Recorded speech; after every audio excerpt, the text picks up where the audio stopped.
On today's episode, we have a couple of Hollywood classics, starting with Casablanca from 1942 and The Wizard of Oz from 1939.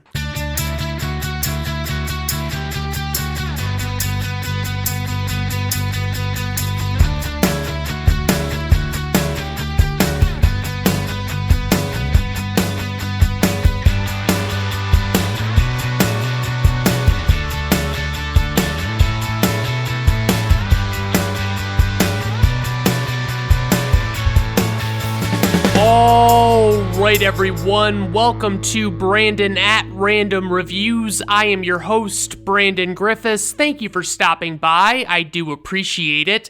Today on the show, like I said, we have some fucking great classic Hollywood movies. Fucking love these two. I mean, honestly, they're just so great, and I just can't wait to dig in and talk about them. So we'll start with Casablanca, which was released on November 26th, 1942, directed by Michael Curtiz, and he also directed White Christmas, which is a movie that I can tolerate sitting through. It's a musical, it's a bit much, but, I don't mind it. It's not bad. He did Mildred Pierce, and he also did The Adventures of Robin Hood. For the writers, we have Julius J. Epstein, Philip G. Epstein, and Howard Koch. For the producers, we have Hal B. Wallace. He did True Grit, the John Wayne one, and I really like that one still. I mean, I like the Jeff Bridges one as well, but it's still a very good movie. He did The Maltese Falcon, which is an all-time great, and he did The Sons of Katie Elder, which is another John Wayne movie, and I don't think I've ever seen that one, and I really would like to. I think it would be worth watching, but who knows. For the score, we have composer Max Steiner, and he did The Searchers, which was another John Wayne movie, and I believe that one was pretty culturally relevant. It was kind of about race relations and things like that, and just it had different themes throughout it that were very important. He also did Key Largo, which I need to check out. The Big Sleep, which is an all-time favorite detective story. I loved the book. I loved the movie. It's all so fucking great. And he also did Mildred Pierce, which is another solid movie. It's not one of my favorites, but I still enjoy it. For the cast, we have Humphrey Bogart, and he plays Rick Blaine. He was in The African Queen with Katharine Hepburn, which was a solid movie. He was in the movie In a Lonely Place, which was probably one of the more depressing movies I've ever seen. I mean, it was just such a downer.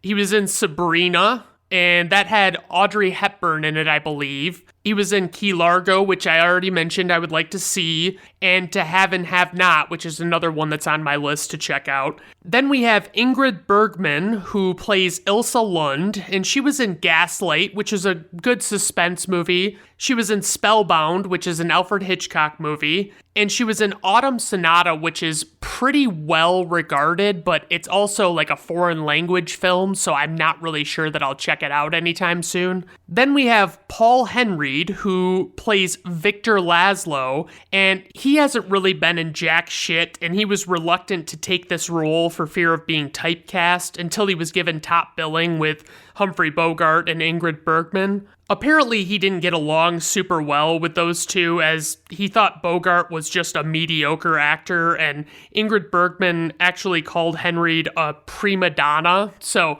obviously, he hasn't been in much other than this movie that I know of, and it kind of just goes to show you that maybe he was the problem. Then we have Claude Rains, who plays Captain Louis Renault, and he was in The Invisible Man, which was a pretty good monster flick. He was in Mr. Smith Goes to Washington with Jimmy Stewart, and he was in The Adventures of Robin Hood as Prince John, and he was a great Prince John. I really liked him in that role. Okay, so for a plot synopsis, we have, during World War II, a man must decide whether or not to help his former lover and her husband escape the Nazis when they cross paths at his cafe in Northwest Africa.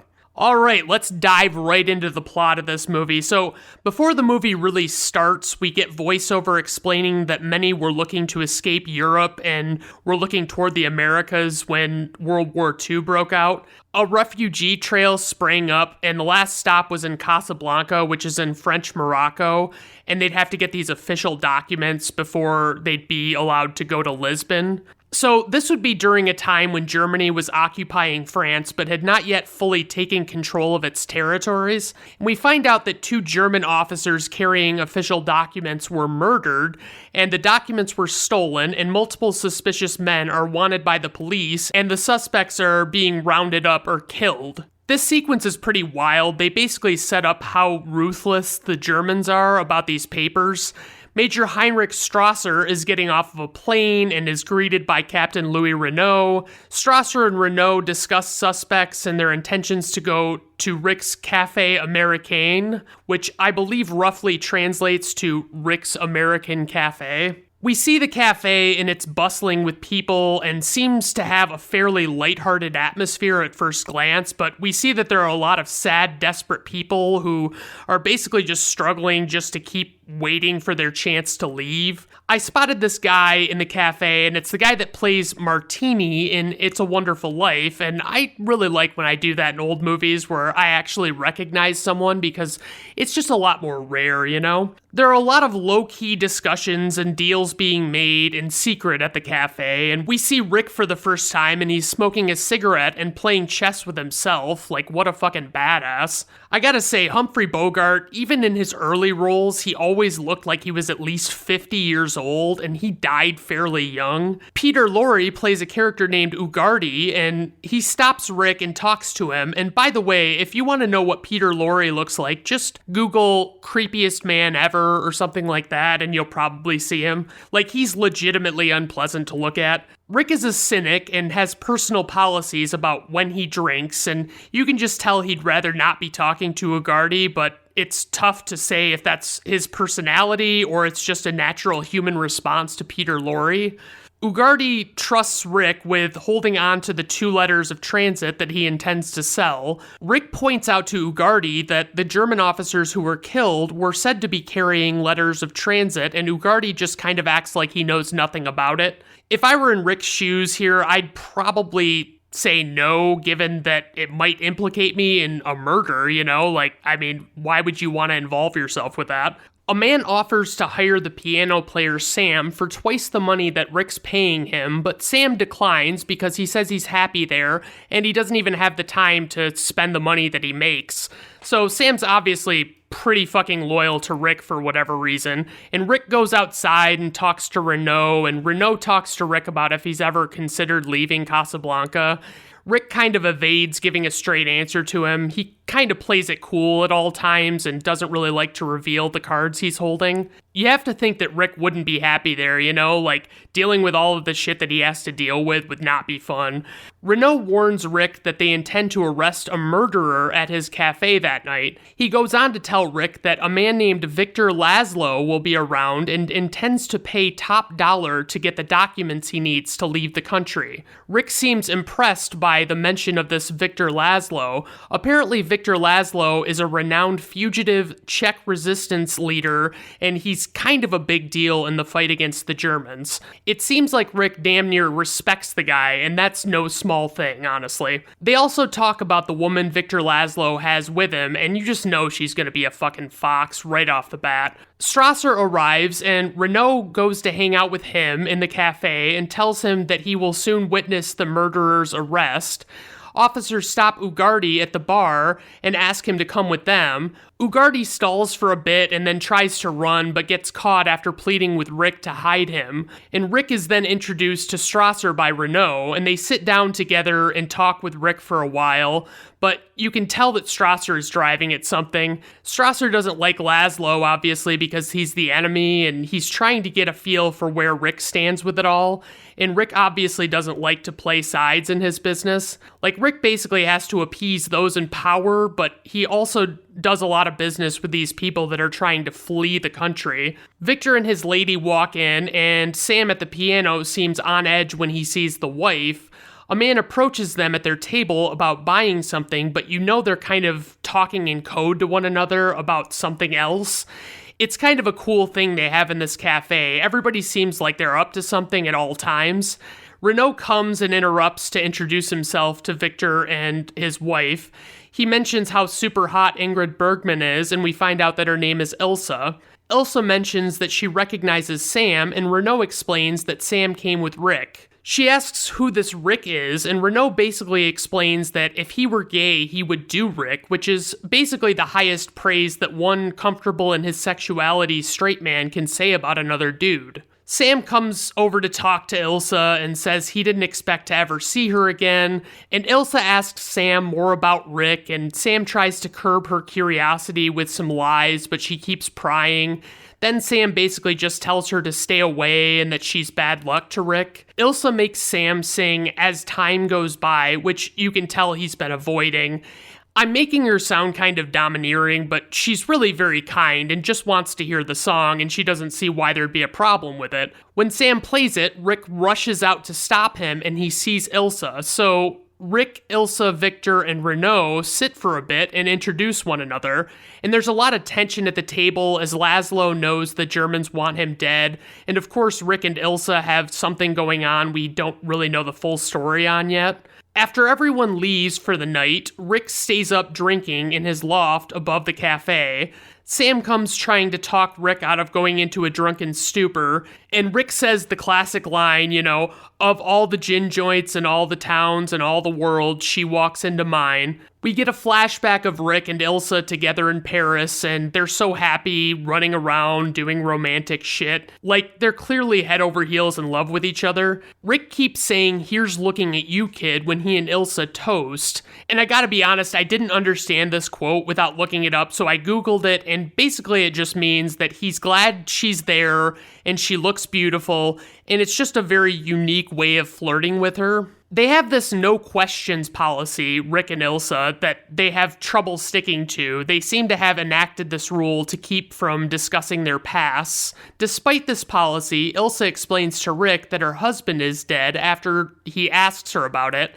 The two of them make the most of their time in Paris as France is being taken over by the Nazis, and I'm still wowed by the fact that they actually filmed this when everything was actually going on with World War II, but they obviously shot it in California. They weren't on location. They arrange plans to leave Paris, and Ilsa seems very uneasy about something, but she's not telling Rick. She's supposed to meet Rick at the train station, but she doesn't show and leaves a letter that Sam brings. The letter says that she cannot go and gives no real explanation, but she says that she loves Rick. This creates the bitter post-Paris Rick that we know and love, and we've been seeing in this movie up to that point.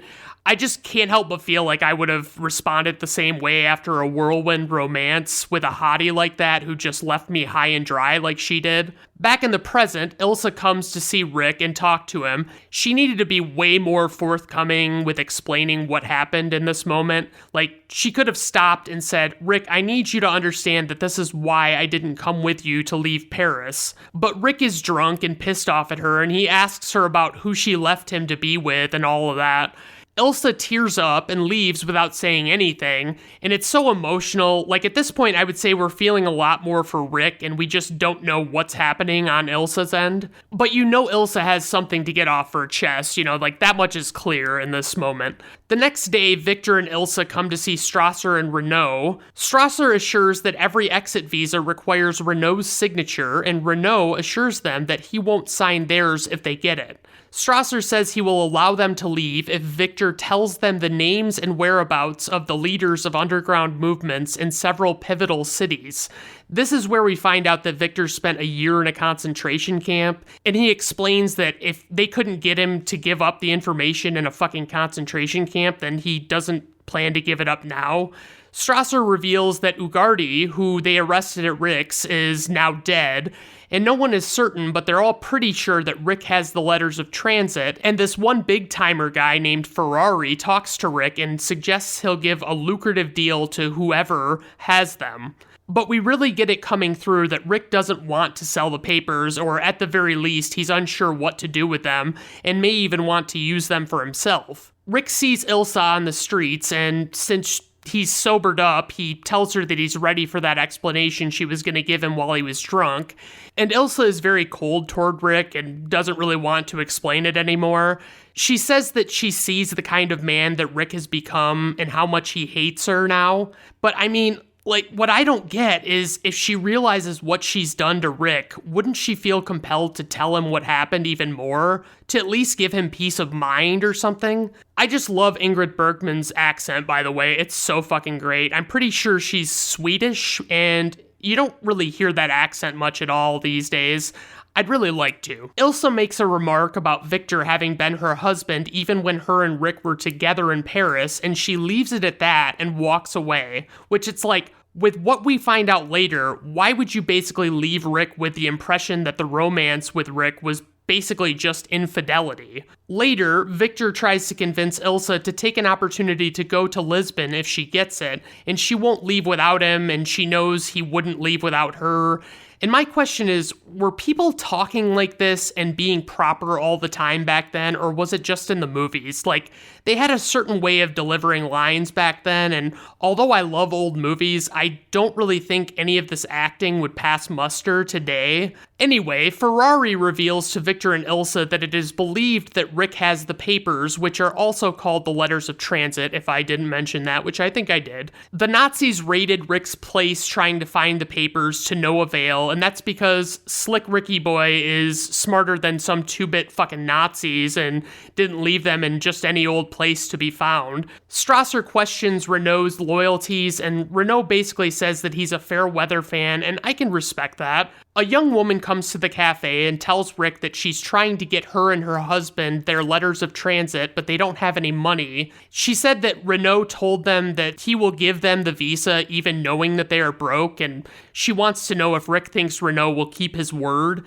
And Rick clearly arranges for the young woman and her husband to pay their visa by rigging the roulette game in the cafe. And Renault realizes that Rick has arranged this, but seems cool with it and just plays ignorant in the whole thing. Victor and Ilsa come to hang out at the cafe again, and Rick keeps drinking out of this little bitty snifter wine glass looking thing. I just fucking love it. Like, I don't know what the glass is called though, and it's a real bummer because that's the kind of thing that I would order a set of from Amazon and never use them when I got them, but I'd just really like it if I did. So Victor comes to see Rick, and he begins asking about whether or not he can have the visas that he knows Rick clearly has, but Rick claims there is no price he would take. Victor asks why, and Rick just says, "Ask your wife." Which, I mean, for Victor, that's gotta really fucking put you in a tough spot. Like, do you trust Rick in that scenario? So there's a big back and forth with the different musicians in the cafe at one point, and they each play songs that are beloved by the French or by the Germans.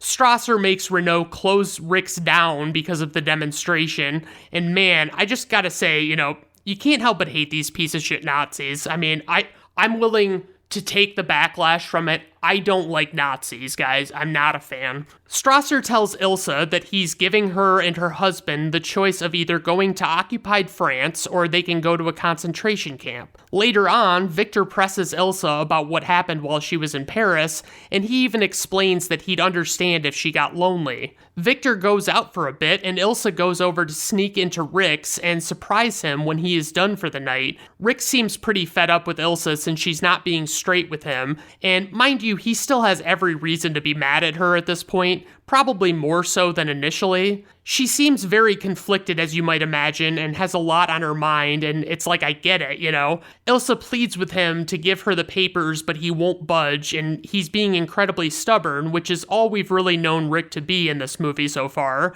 Then Ilsa pulls a gun on him and tells him to give up the papers. Rick calls her bluff, and he says she'll be doing him a favor to kill him, and she begins tearing up. She explains how she was under the impression that Victor was actually dead when her and Rick were together in Paris. Ilsa thinks that she wants to stay in Casablanca with Rick and just let Victor go, and she thinks Victor will have plenty to keep him occupied with all the things that he's been fighting for. Rick says Victor won't leave her, and that's very important. Ilsa is so lovey-dovey with Rick in this moment, and it's like, Jesus Christ, Ilsa, get it the fuck together. Like, just figure out what you want to do. Victor is down in the cafe, so Ilsa leaves another way, and Rick talks to Victor. He pleads with Rick that if he won't give the letters to him, at least let Ilsa have them so that his wife will be safe. seems like an all-around good guy, I'm gonna be honest. Like, he's not the typical other man type that you don't want to root for. Like, he seems like a good person, and, you can't help but like him. This also shows that both of them were willing to let the other one go to protect them, essentially. They come and arrest Laszlo with, zero cause because they're the Nazis, so they don't care. And Rick pleads with Renault to release Laszlo, and Renault can't really understand where Rick's coming from all of a sudden. Later, Rick gives Victor the letters of transit, and it's made to look like a setup, trapping Victor at first. So Renault goes to arrest Victor, but Rick pulls a fucking gun on Renault and forces him to take them all to the airport. At the airport, when Renault goes to fill out the paperwork, Rick says to fill in the names Mr. and Mrs. Victor Laszlo, and this is a fucking game-changing moment in this plot in the 11th hour.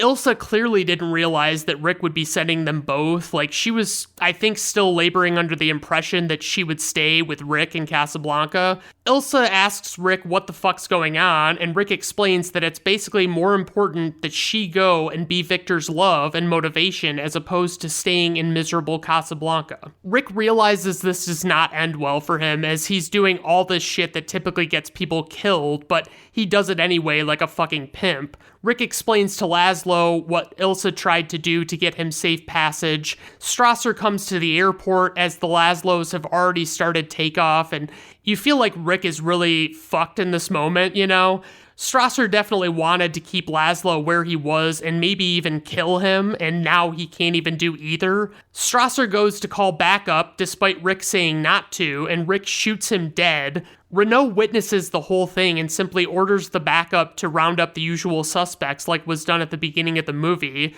Rick and Renault walk away, and Rick says, "Louis, I think this is the beginning of a beautiful friendship." And that's the end of the movie. I just fucking love this movie. I have so much praise for it. The writing, the chemistry, especially between Bogart and Bergman. And then you've got the ending scene, basically, where there's the sacrifice by Rick, where it's like he's giving himself up so that he can let them go on and do more important things. And it's just really great. So my only criticism for this one is no nudity, what the fuck? For some trivia, we have many of the actors who played the Nazis were in fact German Jews who had escaped from Nazi Germany. The film was actually shot entirely in California. Rick's Cafe was one of the few original sets built for the film, and the rest were all recycled from other Warner Brothers productions due to wartime restrictions on building supplies. Rick never says, "Play it again, Sam," in this movie, despite it being misquoted a lot of times. He says, "You played it for her, you can play it for me. If she can stand it, I can. Play it." The incorrect line has become the basis for spoofs in movies such as A Night in Casablanca from 1946 and Play It Again, Sam from 1972. With the death of Madeleine LeBeau on May 1st, 2016, there are no surviving members of the credited cast. As of December 31st, 2016, the only surviving person from the cast and crew is Robert Eisner, who is credited as miscellaneous crew and worked as a technical advisor. He was born on March 23rd, 1908, and there is no record of his death, but I think it's pretty safe to say that that dude is dead. Humphrey Bogart, who was 5'8" tall, had to stand on blocks and sit on extra cushions to appear as tall or taller than Ingrid Bergman, who was 5'10". So this is going to be a little ridiculous, and I totally realize that, but the quote at the end of the movie, the sequence of events and Rick and Ilsa talking to each other, I just fucking love it. So I'm gonna share a little part of it just because. So Rick says, "I'm saying it because it's true. Inside of us, we both know that you belong with Victor. You're part of his work, the thing that keeps him going. If that plane leaves the ground and you're not with him, you'll regret it. Maybe not today, maybe not tomorrow, but soon and for the rest of your life." Ilsa says, "But what about us?" Rick says, "We'll always have Paris. We lost it until you came to Casablanca. We got it back last night."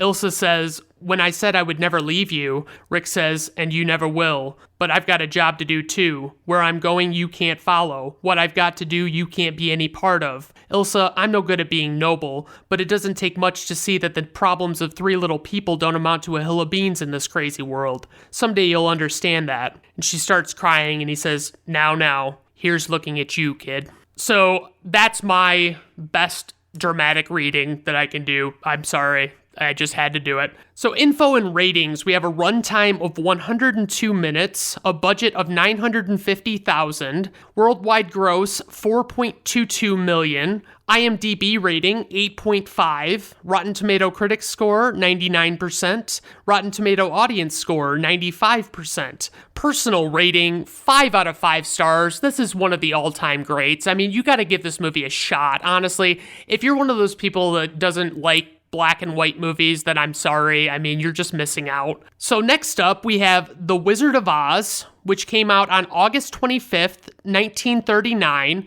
directed by Victor Fleming, based on the novel by L. Frank Baum. There were actually 17 sequels to this novel, 3 of which came out after Baum's death. For the writers, we have Noel Langley, Florence Ryerson, and Edgar Allan Wolfe. For the producer, we have Mervyn LeRoy. And for the score, we have composer Harold Arlen. For the cast, we have Judy Garland, and she plays Dorothy Gale. She was in A Star is Born, the original.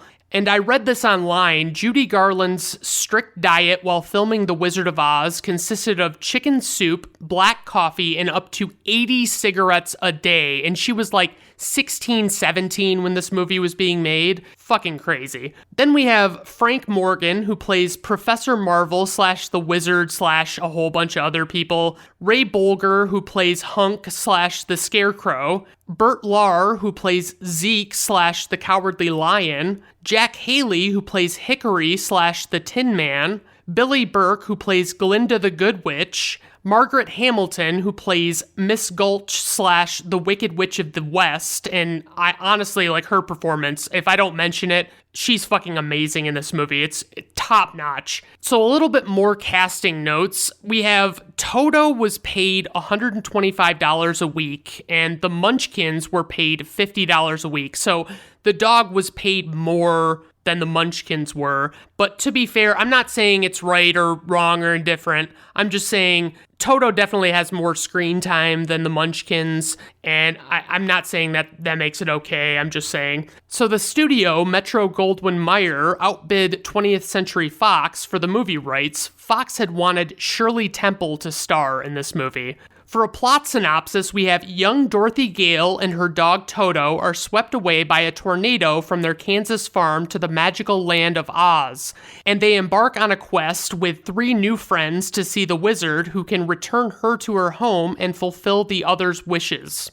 So an alternate plot synopsis for this one, I read this online years ago and I just loved it. I think it went viral and oh my god, it's so fucking great. So this is the plot synopsis, and it looks like it's from a newspaper. It says, transported to a surreal landscape, a young girl kills the first person she meets and then teams up with 3 strangers to kill again. I fucking love it. So let's dive right into this plot. You know, I wish movies still did the opening credits like they used to. The movie starts off not in typical black and white, but in sepia, so it kind of looks even older. Toto and Dorothy are running from some woman, and Dorothy goes to tell Aunt Em and her uncle about what Miss Gulch did to her and Toto, but they're counting chicks and they don't really want to hear what Dorothy has to say. Miss Gulch apparently hit Toto on the back with a rake because he got into her garden and he would chase her cat and things like that. Aunt Em shoos Dorothy away because her and her Uncle Henry are busy. I mean, Dorothy has to be supposedly younger than the 16-year-old Judy Garland. It's such a little kid thing that she's doing. Then Dorothy tries bitching to the farmhand, who is named Hunk, and he explains that she ought to just avoid Miss Gulch's place and that'll solve it. But Dorothy doesn't really want to hear the logical nonsense Hunk has to say, and she wants to piss and moan about it, basically. So Dorothy walks on the rail between these 2 pigsties and falls into one of them, and this other farmhand, Zeke, has to rescue her, and Zeke gets a little fucking freaked out by the experience. I mean, like, terrified, which, I mean, it's like, I guess if he thought Dorothy was gonna fucking die, that's probably pretty traumatic. Dorothy won't shut up about Miss Gulch, and Aunt Em is fed up with her. Dorothy dreams of a better place, so she sings Over the Rainbow, which is one of the greatest songs in all of movies. Miss Gulch comes by bike to bitch to Henry and Em about Dorothy and Toto. Miss Gulch wants to take Toto to have him destroyed, as she puts it. Initially, Dorothy's aunt and uncle say no, but Gulch has an order from the sheriff allowing her to take the dog. Aunt Em wants to tell Gulch how she really feels about her, but she can't because she says she's a good Christian woman, which is the best thing you can possibly say to somebody, to basically tell them to fuck off without actually saying it. I would have loved to just see a fucking deleted scene where Aunt Em just fucks Mrs. Gulch's bitch ass up. So Gulch takes Toto in a basket on her bike and Toto escapes.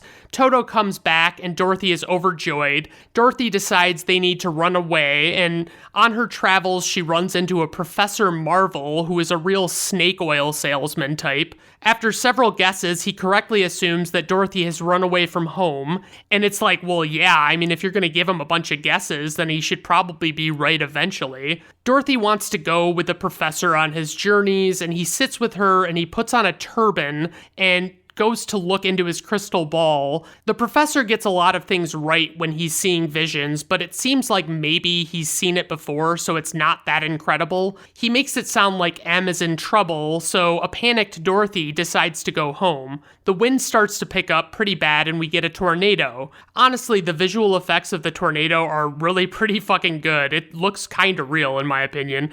The people on the farm fight to get inside and do, but they don't know where the fuck Dorothy is. And when Dorothy arrives, she can't find them and she goes into a bedroom where she's knocked out by a flying piece of debris. And we see a series of things that fly by the window, but it's clear that Dorothy just imagines them. Honestly, Margaret Hamilton is fucking amazing in this movie as both Miss Gulch and the Wicked Witch. Like, she flies by the window in that moment, and it's pretty fucking cool. We keep seeing the house flying through the air, and it's very obviously a tiny little model of a house, and then it lands. When Dorothy opens the door to go outside, we get one of the coolest transitions in all of cinema history, which is Dorothy sees a world full of color, where everything was previously black and white, but this is a surreal world, and she says, Toto, I have a feeling we're not in Kansas anymore.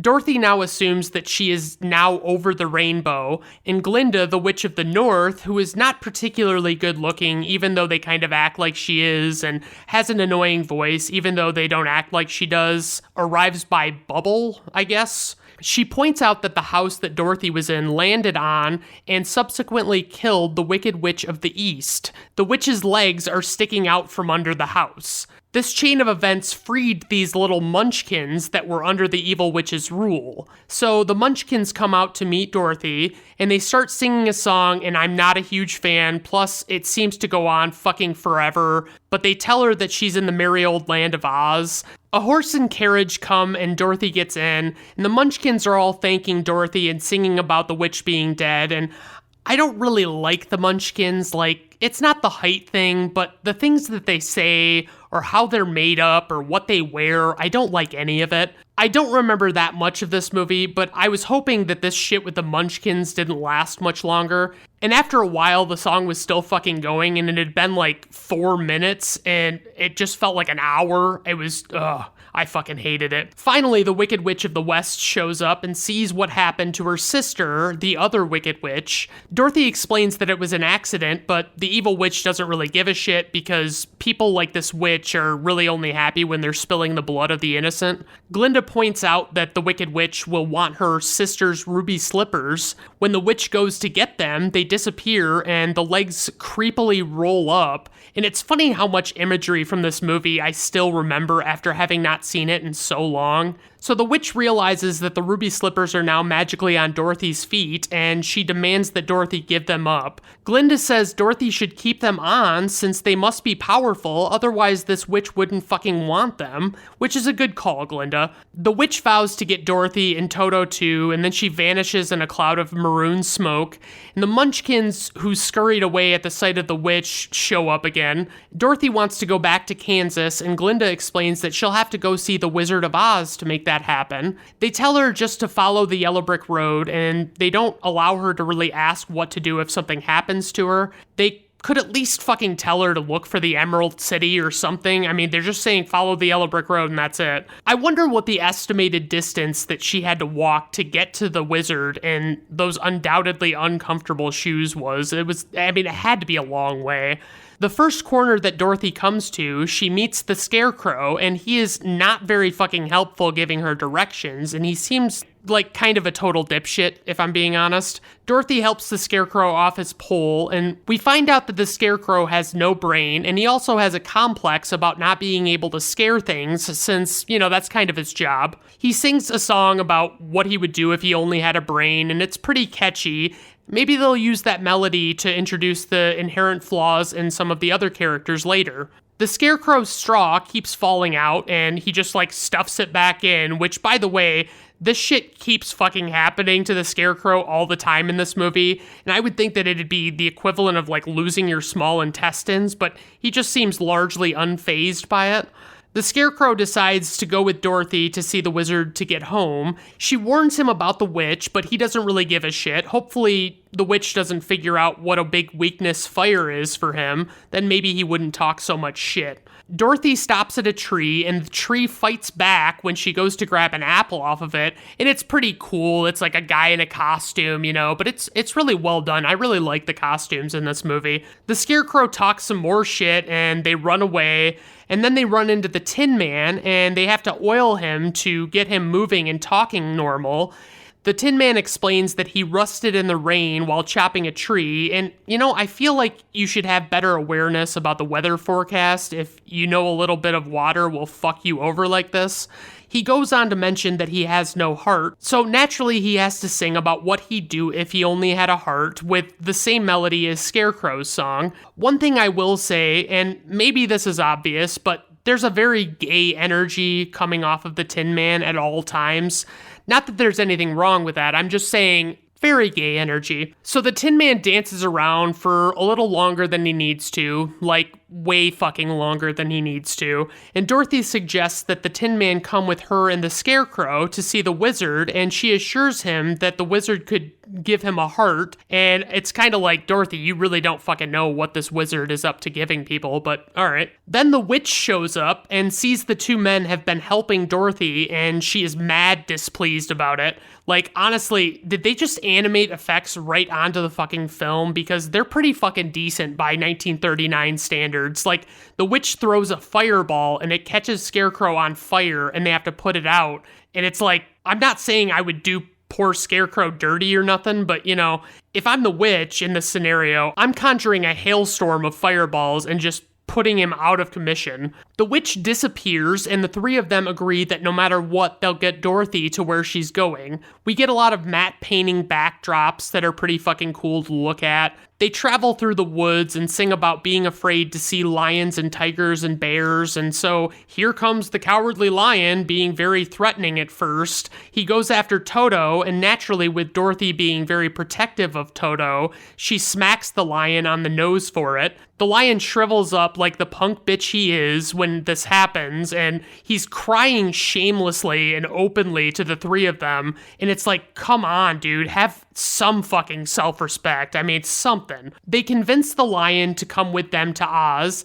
Then he sings about what a big fucking pussy he is as they start on their way, and we see the witch watching them in a crystal ball. That'd be pretty fucking nifty to have, I'll be honest. I'm not on the witch's side here, but she could easily lead an all-out assault on these four, and they'd be fucked. They can't even fucking do magic like her. I don't understand what the witch is doing. So the witch really wants to get the slippers, so she casts a spell which creates poppies that are supposed to put them all to sleep. So they come to this field of poppies, and they can see the Emerald City on the other side. So they go running across the field, and Dorothy starts getting sleepy, and she can't find Toto. The Scarecrow and Tin Man are impervious to the poppies, and they don't really need help, so Glinda makes it snow on the field, which I guess is kryptonite to poppies, since they can't thrive in the cold. I guess that's what's supposed to be happening here. We see the witch watching her ball as all of this unfolds, and she's furious, so now they're free to skip to the Emerald City.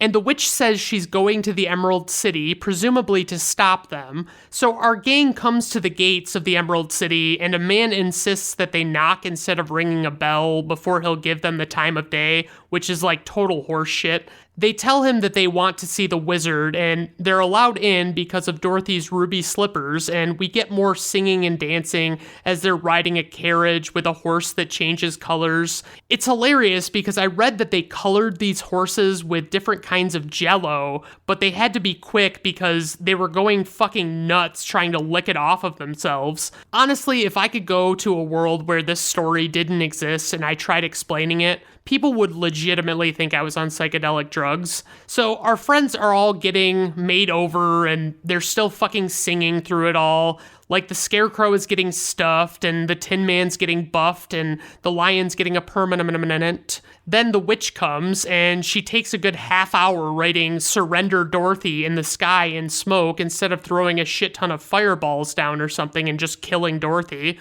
The guy that met them at the gate won't let them in to see the wizard initially, but he realizes Dorothy is the same Dorothy as the one from the witch's message, so he goes in to talk to the wizard. While we wait for him, the lion sings about how he's going to be king of the forest, and I wish I could sing it like the lion does. That'd be super fucking cool, but he like rolls his R's super hardcore, and I just can't do it. Then the guard comes back and says the wizard says to go away. The guard sees how they all react and that Dorothy's crying, and he sympathizes and starts crying himself, but it's like, dude, fucking stand your ground. Like, what does the wizard even have a guard for? He lets them back to see the wizard, and the lion is really trying to bitch out on their way back to where the wizard is. Like, it's spooky on their trip back, but I think the lion just wants attention at this point. They see the wizard, and he's just a face projected on the wall and seems very angry. The wizard questions how any of them could dare come asking him for all of these things,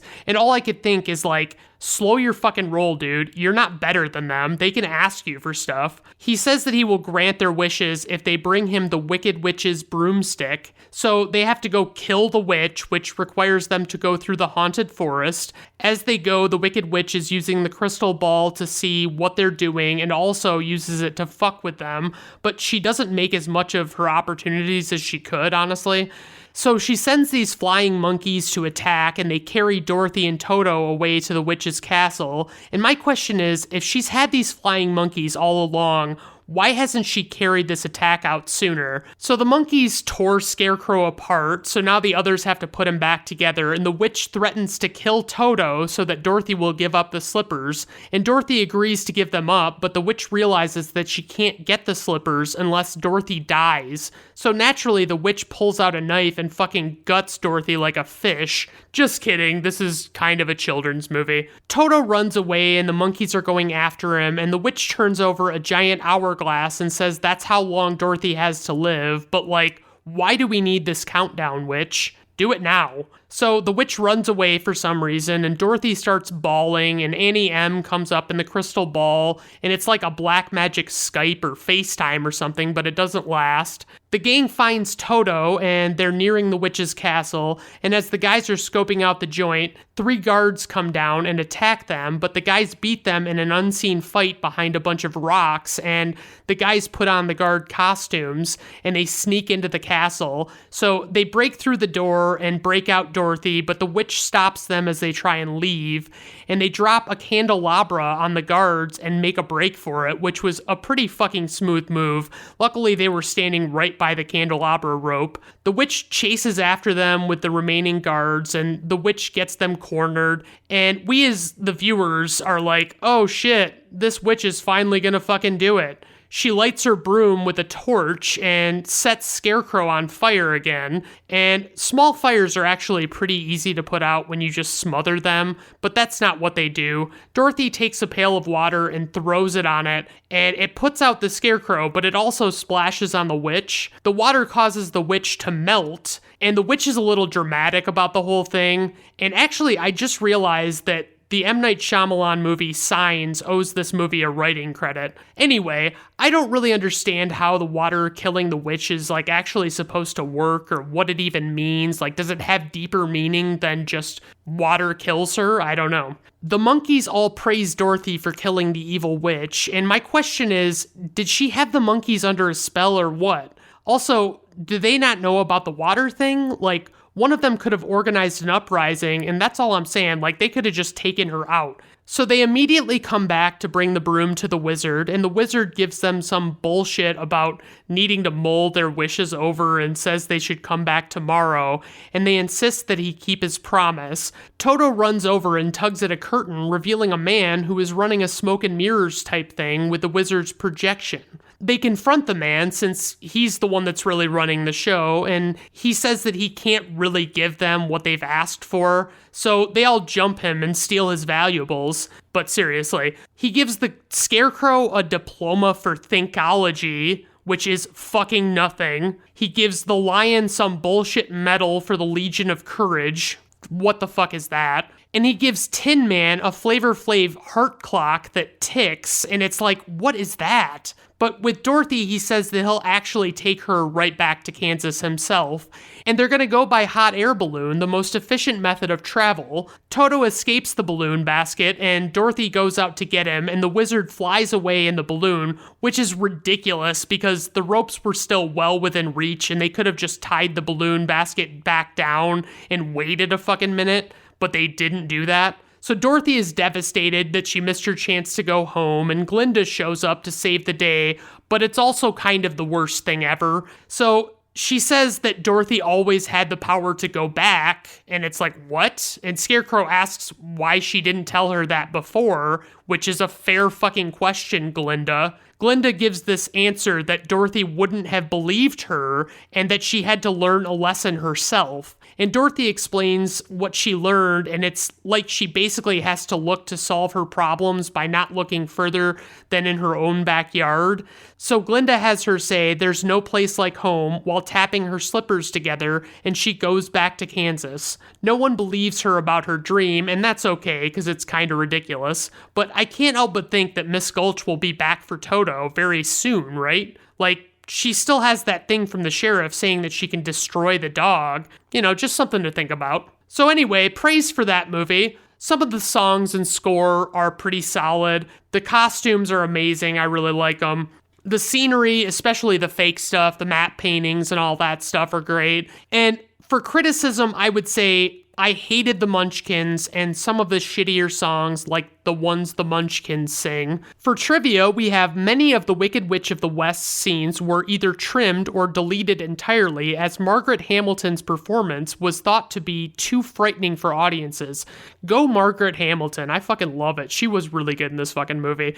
The only location footage in the entire film is the clouds over the opening titles. Over the Rainbow was ranked number 1 by the American Film Institute in 2004 on the 100 Greatest Songs in American Films list. Over the Rainbow was nearly cut from the film. MGM felt that it made the Kansas sequence too long, as well as being too far over the heads of the children for whom it was intended. The studio also thought that it was degrading for Judy Garland to sing in a barnyard. A reprise of the song was cut. Dorothy sang it to remember Kansas while imprisoned in the witch's castle.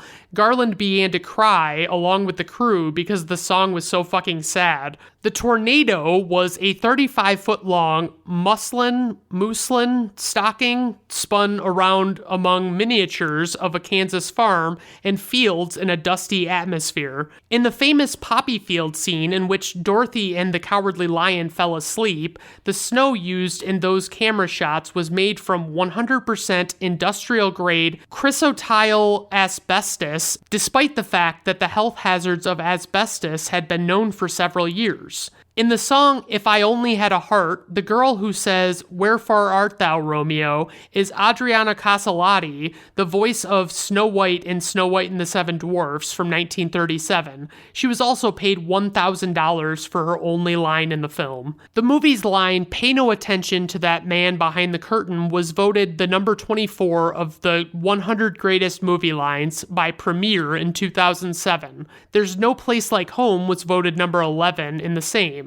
Toto, I Have a Feeling We're Not in Kansas Anymore, was 62. The latter is frequently misquoted as, "We're not in Kansas anymore, Toto." Dorothy's slippers in the book were actually silver. The Cowardly Lion's costume was made from real lion and weighed around 100 pounds. There were many issues reported during this movie regarding colors showing up properly in Technicolor. The light of Dorothy's dress actually had to be light pink to show white. The original Yellow Brick Road had to be repainted because it was showing up green. MGM paid $75,000 for the film rights to Baum's book, an astronomical amount at the time. So info and ratings, we have a runtime of 101 minutes, a budget of $2.78 million, which was a lot back then. Worldwide gross, $29.7 million, which is also a lot. IMDb rating, 8.1. Rotten Tomato critics score, 98%. Rotten Tomato audience score, 89%. Personal rating, 4.5 out of 5 stars. I'm looking at it through the lens that it's a kid's movie and it's just the way it is, I mean, I can't really fault it for, I don't really like it so much nowadays, but for a kid's movie, it's pretty solid. All right, everyone. Well, that was our show for today. I hope you enjoyed it. I certainly had fun recording it. And obviously, as always, reach out and let me know if you have any suggestions or requests or anything like that. And I'd be happy to potentially entertain those ideas. All right, everyone. Have a good rest of your day. Bye now.